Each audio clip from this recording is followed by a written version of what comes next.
जाऊयात क्रिकेटच्या मैदानात, कारण कर्णधार स्टीव्ह स्मिथच्या शतकी खेळीच्या बळावरती पुणे कसोटीत कांगारूंनी आता भारतासमोर 441 धावांचं महाकाय लक्ष्य ठेवलंय। या सामन्याच्या आजच्या तिसऱ्या दिवशी उपहाराला ऑस्ट्रेलियाचा दुसरा डाव 285 धावांवरती आटोपला। पहिल्या डावातील 155 धावांच्या आघाडीमुळे ऑस्ट्रेलियाची एकूण आघाडी 400च्या पार झाली। स्टीव्ह स्मिथने 202 चेंडूंमध्ये 109 धावांची शानदार खेळी करत ऑसी बॅटिंगला आकार दिला। पहिल्या डावात फलंदाजीमध्ये भारताची डोकेदुखी ठरलेल्या मिचेल स्टार्कने दुसऱ्या डावात देखील 31 चेंडूत 30 धावांची उपयुक्त खेळी केली। भारताकडून अश्विनने 4 तर जाडेजाने 3 विकेट्स घेतल्या। उमेश यादवने 2 तर जयंत यादवने एका फलंदाजाला तंबूत परतवलंय। या सामन्याचा आजच्या 2 सत्रांचा आणखी 2 दिवसाचा खेळ बाकी असल्यानं भारतीय फलंदाजांची आता अग्निपरीक्षा असणार आहे।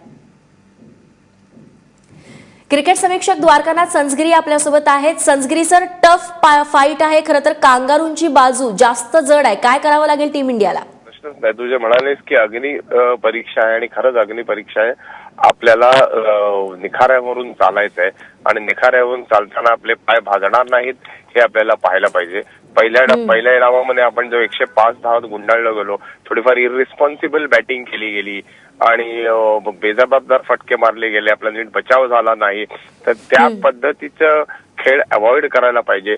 आपल्याला तिथे टिकून राहायला पाहिजे आणि टिकून राहून आपल्याला उभं राहून जेवढं शक्य तेवढा धावा करायला पाहिजे। एक गोष्ट लक्षात ठेव की इतिहासामध्ये 400 धावा ओलांडून जिंकणारे संघ फार थोडे आहेत। त्यात एक भारताचा संघ होता ज्यांनी वेस्ट इंडिजला हरवलं होतं, एक वेस्ट इंडिजचाही संघ होता ज्याने ऑस्ट्रेलियाला हरवलं होतं, पण ती सिच्युएशन वेगळी होती, त्या खेळपट्ट्या वेगळ्या होत्या।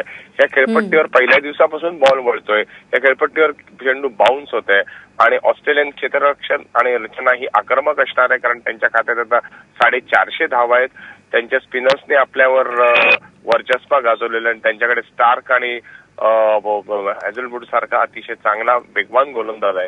तर त्यामुळे आपली परीक्षा ही खरंच अग्निपरीक्षा कठीण आहे, पण परीक्षा कठीण आहे म्हणून पेपर सोडून जाता येत नाही। तुम्हाला प्रयत्न करायलाच पाहिजे, तो प्रयत्न भारतीय फलंदाजांनी करायला हवा। संजगिरी सर, अजून 2 सेशन्स आणि 2 दिवस टीम इंडियाकडे शिल्लक आहेत, काय पुढची स्ट्रॅटेजी त्यांची असायला हवी? एक आहे की 2 दिवस आहेत, मी तुम्हाला 2 दिवस, एक तर तुम्हाला आपण हरलोय असं न करता आपल्याला थोडंफार जिंकण्यासाठी जायला पाहिजे। टार्गेट हे महत्वाचं आहे, पण त्याचबरोबर कुठलीही रिस्क न घेता फलंदाजी करायची आणि आपले विकेट शाबूत ठेवायचे प्लस धावा करायचे। जर तुम्ही फटके मारले तर तुमच्या आसपासचं जे क्षेत्ररचना असते आक्रमक, ती थोडीशी तरी पांगते, मग तुम्हाला रिस्पाईट मिळतो, तुम्हाला श्वास घेता येतो। फक्त बचाव केला तर फास हा गळ्याभोवती आवळला जाण्याची शक्यता जास्त आहे। त्यामुळे ज्यांना अटॅक आणि डिफेन्स याचा एक छान सुवर्ण मध्य गाठून बॅटिंग करायला लागेल। आणि आपण मागे वळून पाहायचंय की गेल्या 10 कसोटीत सर्व भारतीय फलंदाजांनी धावा केलेल्या आहेत, 500 600 धावा आपण उभारलेल्या आहेत। त्यातून कुठेतरी आपल्याला कॉन्फिडन्स घ्यायचा आहे। निश्चित संजगिरी सर, आणि टिकाव धरणं मैदानावरती हे देखील तितकंच महत्वाचं आहे। संजगिरी सर, खूप खूप धन्यवाद या विश्लेषणाबद्दल।